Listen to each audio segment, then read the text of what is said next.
Hello दोस्तों, आज हम लॉस्ट मूवी को एक्सप्लेन करेंगे, जो कि एक लड़के की कहानी है जिसका नाम ईशान भारती है, जिसे दुनियादारी से कोई भी मतलब नहीं था, जो कि अपने काम से काम रखता था और उसे किसी पॉलिटिकल मतलब से किडनैप कर लिया जाता है, जिसके बाद उसे कुछ लोग उग्रवादी बनाने में लग जाते हैं, जिसे एक जर्नलिस्ट विधि इंसाफ दिलाती है। और कहानी शुरू करने से पहले अभी तक आपने हमारी वीडियो को लाइक नहीं किया है तो वीडियो को लाइक जरूर कर दीजिए और इसी तरह की वीडियो पाने के लिए हमारे चैनल को भी सब्सक्राइब जरूर कीजिएगा। तो बिना टाइम वेस्ट किए शुरू करता हूँ आज का एक्सप्लेनेशन। तो कहानी की शुरुआत एक पुलिस स्टेशन से होती है, जहाँ पर नमिता नाम की और उसके पति अमन के साथ अपने भाई की गुमशुदा की रिपोर्ट लिखवाने आई हुई थी, जिसके बाद हमें पता चलता है कि ये और कोई नहीं बल्कि ईशान की ही दीदी है और ये लोग ईशान की गुमशुदा की रिपोर्ट लिखवाने आए हुए थे। नमिता यहाँ पर बहुत परेशान थी और वह बहुत रो भी रही थी, जिसे एक जर्नलिस्ट विधि देखती है और उसे देखकर विधि को बहुत बुरा लगता है, जिसके बाद विधि ईशान की फाइल को देखती है और विधि समझ जाती है कि ईशान को गायब करने में एक पॉलिटिशियन बर्मन का हाथ है। विधि को बस ऐसे ही एक केस का इंतजार था, जिसके बाद विधि ठान लेती है कि ईशान को मैं इंसाफ दिलाकर ही रहूंगी।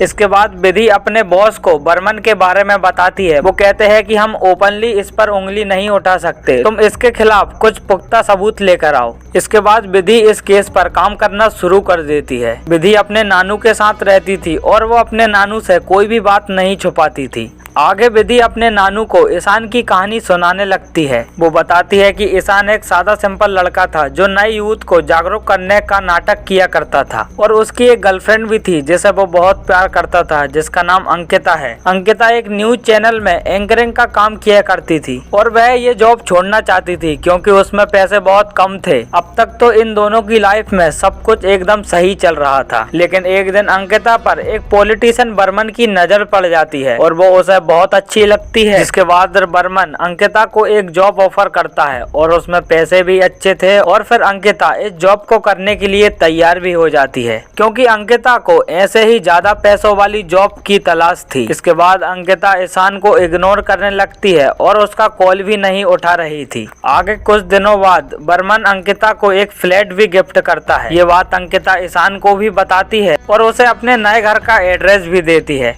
और कहती है कि तुम मेरे घर कभी भी आ सकते हो, लेकिन किसी को पता नहीं चलना चाहिए। अगले दिन ईशान अंकिता के घर जा ही रहा था कि तभी उसे बाहर दो आदमी मिलते हैं जो कि बर्मन के ही थे। ये लोग ईशान को अंकिता के खिलाफ भड़काने लगते हैं। वो कहते हैं कि अब ये लड़की तेरी पहुंच से ऊपर जा चुकी है और इसलिए ये तुझे इग्नोर कर रही है। इसके बाद ईशान अंदर जाता है और अंकिता से ठीक तरह से बात नहीं करता, जिसे सुनकर अंकिता को अच्छा नहीं लगता और उन दोनों के बीच में लड़ाई हो जाती है और यहीं से ईशान गायब हो जाता है। इसी जगह पर ईशान को आखिरी बार देखा गया था। इसके बाद कहानी प्रेजेंट में आती, जहाँ पर विधि पूरे दिलो जान से इस केस की इन्वेस्टिगेशन में लगी रहती है। वो सबसे पहले ईशान की माँ और उसकी बहन के पास जाती है, जहाँ वो बताते हैं कि पुलिस उन लोगों को बहुत ही ज्यादा परेशान कर रही है। वो लोग ईशान पर झूठा इल्जाम लगा रहे हैं कि ईशान एक उग्रवादी संगठन में मिल गया। नमिता कहती है कि यहाँ तक आने तक तो ठीक था, लेकिन अब वो मेरे ससुराल भी आने लगे और वहाँ आकर मेरे ससुराल वाले को भी परेशान कर रहे हैं और मैंने उन्हें जब अंकिता के बारे में बताया तो उन्होंने मेरी बातों पर ध्यान ही नहीं दिया। जिसके बाद विधि के पास वीर का कॉल आता है। विधि वीर का बॉयफ्रेंड जो मुंबई में जॉब करता है। वो बताता है कि मैं कोलकाता आया हूँ और मुझे अभी तुमसे मिलना है। जिसे सुनकर विधि बहुत खुश होती है और कहती है हम शाम को मिलेंगे, अभी मेरी एक अपॉइंटमेंट है। इसके बाद विधि पुलिस स्टेशन जाती है, जहाँ पर एक सीनियर ऑफिसर से पूछती है कि तुम लोगों ने अभी तक अंकिता से पूछताछ क्यों नहीं की। जिस पर वो ऑफिसर कहता है कि हमें अंकिता से पूछताछ न करने का ऑर्डर मिला। विधि समझ जाती है कि जो कुछ भी ईशान के साथ हुआ ये सब अंकिता की ही वजह से हुआ तो मुझे एक बार इस अंकिता से तो मिलना ही पड़ेगा। आगे विधि ईशान के नाटक कंपनी वाले दोस्तों से मिलती है। बताते हैं कि ईशान के गायब होने में ये अंकिता का ही हाथ है, इसी की वजह से ईशान को गायब किया गया। फिर विधि उन लोगों से अंकिता का एड्रेस पूछती है, जिस पर ये लोग कहते हैं कि हमको तो अंकिता का एड्रेस नहीं पता, पर कुशल को जरूर पता हो। कुशल ईशान का बहुत पुराना और बहुत ही क्लोज फ्रेंड है। आगे विधि कुशल के पास जाती है, जहाँ पर कुशल विधि को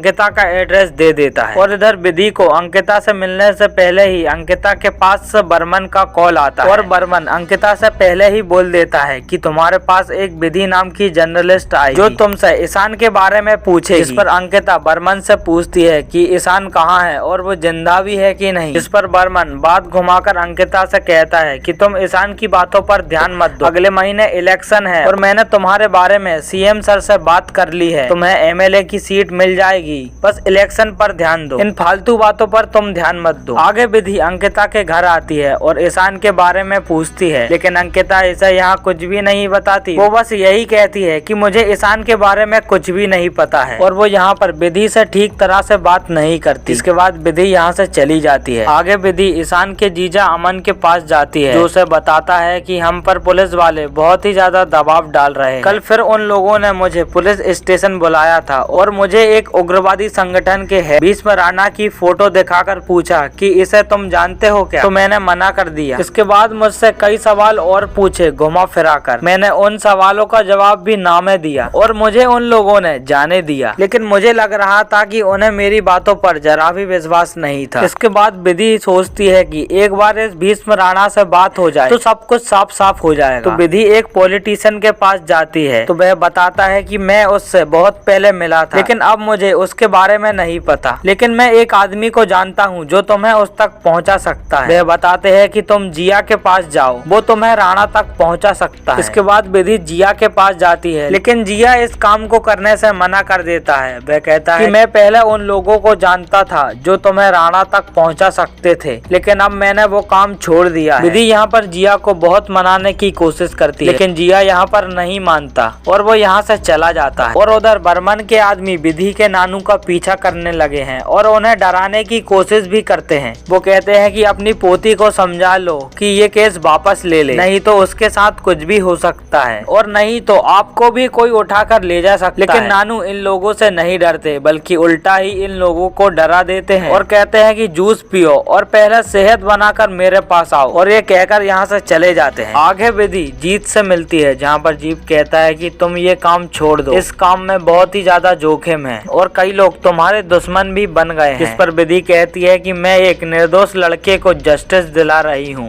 और तुम्हें तो मेरा साथ देना चाहिए, लेकिन तुम तो मुझे ये केस छोड़ने को ही कह रहे हो। जिसके बाद उन दोनों के बीच में यहाँ पर लड़ाई हो जाती है। विधि को यहाँ पर बहुत ही ज्यादा तेज गुस्सा आ रहा था। इसके बाद विधि जीत को बताती है कि अपने इंडिया में हर दिन 174 बच्चे गायब होते हैं, यानी कि हर मिनट में एक बच्चा गायब होता है, और मुंबई में 35 से 40 साल के लोग और कोलकाता में 500 से 600 तक के लोग भी गुम हो जाते हैं और हम इन लोगों पर कोई भी ध्यान नहीं देते। इसी वजह से किडनैपर और भी ज्यादा बढ़ रहे हैं। और ये कह के जीत को यहाँ से भगा देती है। अगले दिन विधि को नमिता का कॉल आता है जो उसे बताती है कि एक बार अंकिता और ईशान शादी करने मैरिज रजिस्ट्रेट को ऑफिस भी गए थे और शायद उन लोगों ने शादी भी कर ली थी। इसके बाद विधि फौरन ही मैरिज रजिस्ट्रार के ऑफिस जाती है और विधि को यहाँ पर पता चलता है कि सच में ईशान और अंकिता ने शादी कर ली थी। इसके बाद फिर से विधि अंकिता के पास जाती है और उसे ये फॉर्म बताती है और फिर से पूछती है कि ईशान कहाँ है। जिस पर अंकिता कहती है कि हम दोनों एक दूसरे से बहुत प्यार करते थे पर हालातों ने हमें अलग कर दिया और मुझे सच में नहीं पता है कि ईशान कहाँ पर है। और कहती है कि अगर आपने ये फॉर्म पब्लिश कर दिया तो मेरे पास सुसाइड करने के अलावा कोई भी रास्ता नहीं बचेगा। आगे पुलिस को कुशल की लाश मिलती है और उन लोगों ने विधि को डराने के लिए कुशल को मार दिया था ताकि विधि भी डर जाए और ये केस वापस ले ले। विधि को कुशल की लाश देखकर बहुत बुरा लग रहा था। अगले दिन विधि को एक सीनियर पुलिस ऑफिसर बुलाते हैं और विधि से कहते हैं कि तुम ये केस छोड़ दो क्योंकि तुम पुलिस के काम में दखल अंदाजी कर रही हो, और इस पुलिस ऑफिसर को बर्मन ने ही कहा था विधि से ये सब बोलने का। जिस पर विधि कहती है कि मैं अपना काम कर रही हूँ, पुलिस को जो करना है वो करे और मैं इस केस की जड़ तक जाकर ही रहूंगी।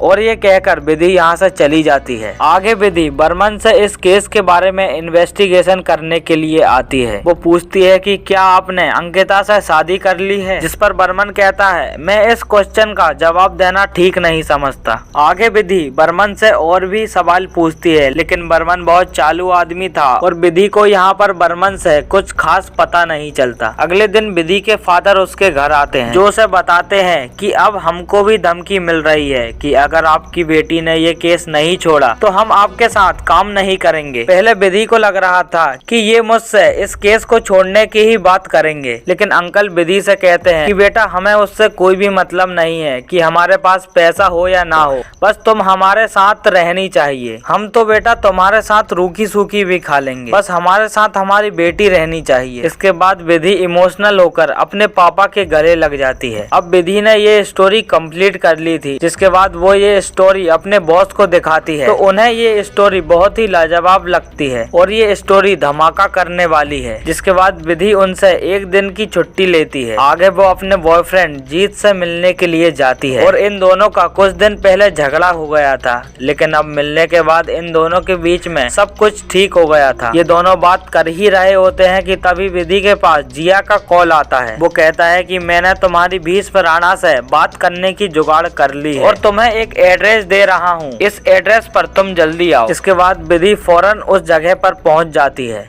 और विधि की भीष्म राणा से वीडियो कॉल पर बात हो रही थी, जिस पर विधि उससे ईशान के बारे में पूछती है। तो वह बताता है कि मैंने उसे एक नुक्कड़ नाटक करते हुए देखा था। वह दलितों के ऊपर होने वाले अत्याचारों पर आवाज उठा रहा था और तभी से मैं उसका पीछा करने लगा था और एक दिन बर्मन ने उसे किडनैप करवाया। तभी मुझे उसके बारे में पता चला और मैंने उसे बर्मन के चंगुल से छुड़ा लिया, जिसके बाद मैंने उसका ब्रेन वॉश करके अपने साथ ही मिला लिया है। जिस पर विधि कहती है कि तुम अब ईशान को उसकी माँ और उसकी बहन से मिलने दोगे कि नहीं। वो कहता है कि मैं उसे जाने तो दे सकता हूँ, लेकिन उसकी सिक्योरिटी की जवाबदारी कौन लेगा। इसके बाद विधि को ईशान पर बहुत गुस्सा आता है, क्योंकि सब लोग यही बोल रहे थे कि ईशान एक उग्रवादी के साथ मिल गया है, लेकिन विधि को उसके ऊपर विश्वास था। उसे लगता था कि ईशान ऐसा नहीं कर सकता। ये बात विधि जब नमिता को बताती है तो उसे भी बहुत बुरा लगता है। आगे हमें अंकिता को दिखाया जाता है, जिसके पास ईशान का एक वीडियो आया हुआ था। ईशान बताता है कि कल बर्मन के ऊपर हमला होने वाला है और ये हमला उस पर भीष्म राणा ही करवा रहा है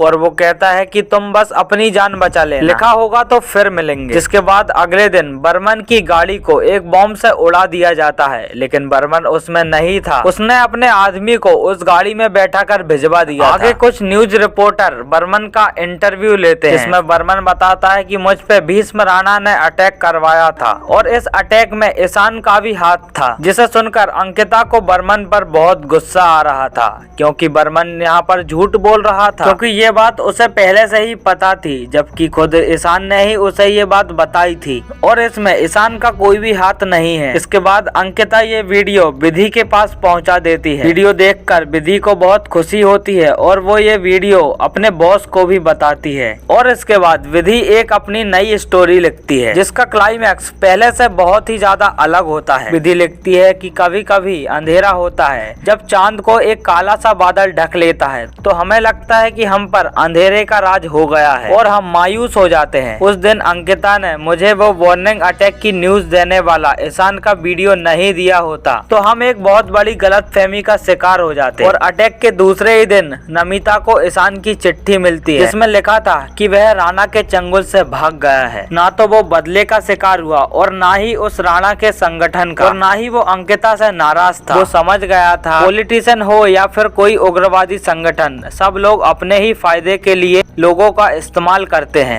उन्हें आम आदमी की जिंदगी की कोई भी परवाह नहीं होती। और उसने ये भी लिखा था कि वो एक दिन घर लौटकर जरूर आएगा। और इसी के साथ ये मूवी यहीं पर खत्म हो जाती है। तो दोस्तों उम्मीद करता हूँ आपको ये वीडियो अच्छी लगी होगी, और वीडियो अच्छी लगी होगी तो हमारी वीडियो को लाइक करना ना भूलिएगा। और हाँ, हमारे चैनल को भी सब्सक्राइब जरूर कीजिएगा, ताकि आपको हर मूवी के अपडेट जल्द से जल्द मिले। तो मिलता हूँ आपसे अगली वीडियो में, तभी तक के लिए जय हिंद जय भारत।